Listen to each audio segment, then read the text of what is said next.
So in many cases, we're getting way less business value, which is returned, out of the use of some of these public cloud providers. And I think it's okay to look at the alternatives now.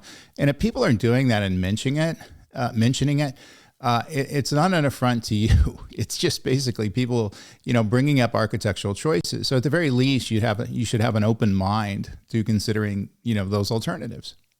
So consulting firms often address clients' concerns privately, as we mentioned earlier, but they avoid challenging powerful partners in public forums to preserve access, resources, and influence. So I'm sure the word went out within all of these major consulting firms not to talk to the press, not to talk to the analysts, and not to post about the outages in social media.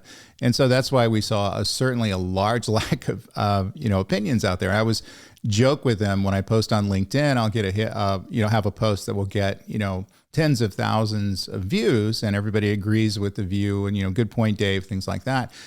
Typically, it's going to be viewed by 50% folks who work for cloud consulting companies, but there's no opinions from them. And the reason why is I understand that they're working in a company, they want to maintain a working relationship and maintain employment, and they don't want to upset the, rock the boat, so to speak.